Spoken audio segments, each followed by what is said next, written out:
Ever feel overwhelmed, busy doing everything, being everyone with a daily rolling to-do list? When life tests you, it's easy to drift spiritually. In this episode of Raised Women, we are talking about guarding your spiritual health when the pressure is on, because your peace, purpose, and connection with God are most important, especially when life's noise gets loud. I'm your host, Tash. This is Raised Women, the podcast, where we help you navigate areas of faith, everyday life, and the marketplace in the hopes you build confidence and understanding. Let's get started. How are you doing today? I've had a productive start to my week, and I predict it's only going to get more productive. That's my term for busy. We are wrapping up our Well Women series, having covered topics on self-care and physical well-being. What I'm imagining is that you are at my kitchen table right now. I'm having a conversation with you. As we venture into when life tests you, I thought I would just share what that has looked like for me over the past few weeks. What has been testing for me, feeling overwhelmed in lots of different areas. One, work. I work full time, this podcast, and my vision for this podcast is something I do in addition to a full-time weekly job. And what I have found in my job is, firstly, that I do love my job. I work with a lot of businesses around Western Australia, but I have found it testing because currently I am being pushed into lots of different spaces where I am finding uncomfortable. Hands up if you just want to be staying in areas of your strengths. Well, I'm actually being pushed into areas where I'm not that strong in, which is meaning that I'm having to catch up, I'm having to learn, I'm having to build different systems and processes to really help me to streamline the type of work that I'm doing.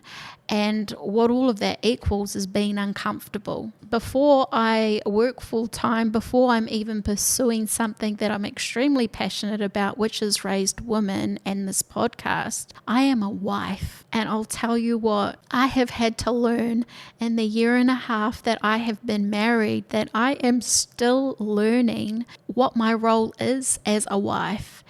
And I have been tested in this space because I have been throwing myself into my work life. I've been throwing myself into doing this podcast, and I have been forgetting that I am a wife first. And that wasn't something easy for me because I guess I can be a little bit of a workaholic, a perfectionist, and I can pour a lot of my time and energy into my passions.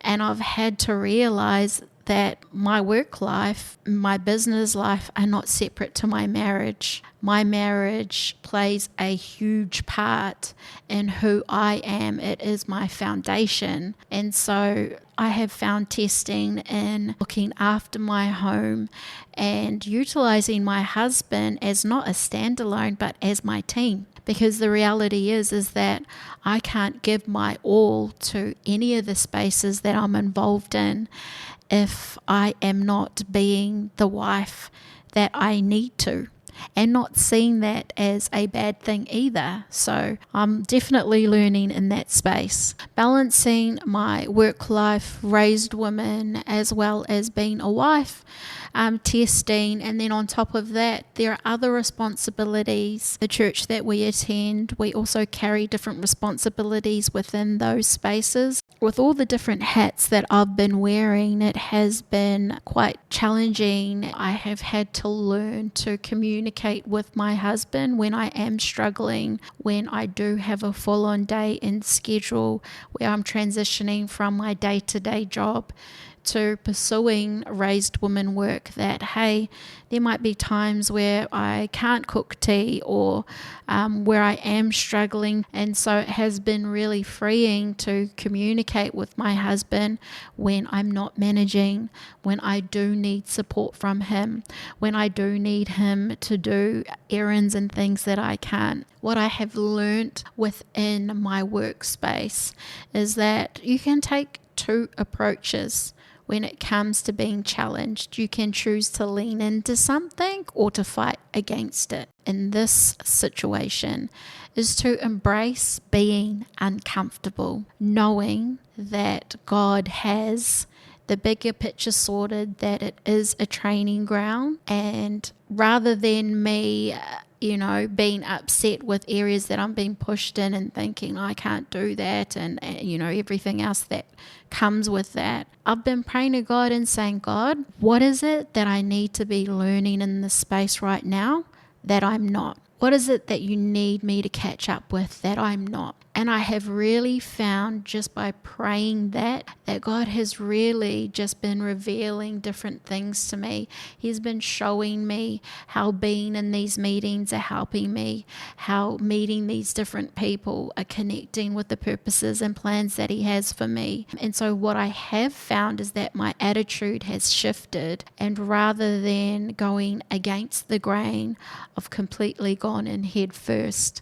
And it's been rewarding, challenging, but also character sharpening. I have had to learn to be realistic with my time and accepting when I fall short. I have also discovered to not be so hard on myself. And my husband actually pulled me up on this the other day. I was speaking about something, and I think I was just being tough on myself because I had not completed the 20 things on that list that I needed to. And I looked at him and I said to him, I've been lazy today. And then I continued doing what I was doing, and he came up to me and he grabbed me and he said to me, no, stop. You need to change how you're speaking to yourself. And I said to him, what are you talking about? He said, you just told me that you were lazy.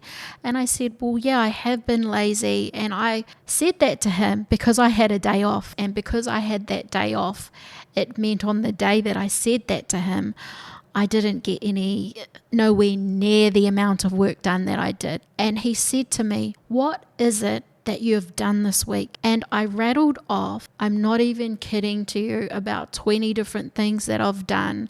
And lots of them were actually really good things. He said, listen to what it is that you are saying. Now tell me, are you lazy? And then I stopped. I looked at him and I said, no, I've actually been very productive to the point in my day-to-day job I was showing results and being rewarded for that. And he said to me, you need to be careful about how you speak to yourself because you're saying that you're lazy. And he said, and you're actually not. You're doing a lot. We can get so busy doing lots of different things that we actually don't do anything. And what I mean is that we need to make sure that we're actually doing tasks and putting our time into things that are going to push us forward into purpose. Ask God to help you prioritize and focus on the key things you need to be doing. If you feel like me and your testing time comes in the busyness of doing. When life tests you, it can disarm you spiritually if you are not careful. It can wear you down, empty you out, put you in a position where you pour into tasks from an empty vessel because you're not filling up in the way that counts. Viewing your spiritual health as a standalone task is dangerous. Trust me, I know. And what I've had to learn is to recognize it is not a to-do list task, but rather a functional habit and activity, much like breathing, and seeing it as necessary, a tool, and a supportive foundation to help me function daily. Some biblical insights that I would like to share through the passage Matthew 14:13-21. And if you haven't listened to A Purposed Woman, which was one of my earlier podcasts, then please listen to that, because this particular passage speaks about when Jesus fed the 5,000. But why this passage is so significant is just how Jesus really role models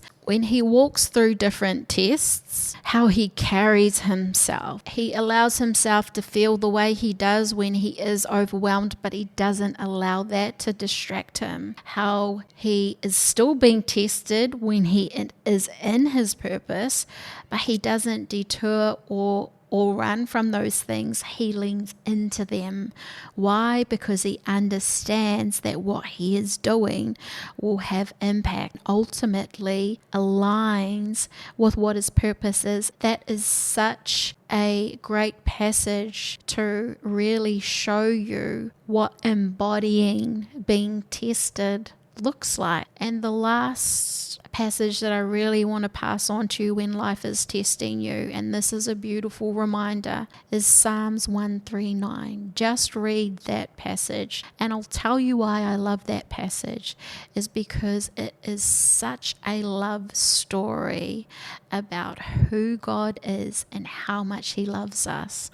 And why that passage is so powerful for when life tests you is because when you are going through something that seems so real to you and it is pulling you away from purpose, it is stealing your joy, it is confusing you, it is distracting you, Psalms 139 tells you how much that there is a God who sees you, who understands you, who intricately knows you, who has placed within you intention and purpose, and who loves you. It's so easy to get caught up in ourselves that we forget he advocates for us and he champions for us in conversations that we don't know about, in spaces we aren't even in yet. And so Psalms 139 is just so encouraging to know that we do live for a God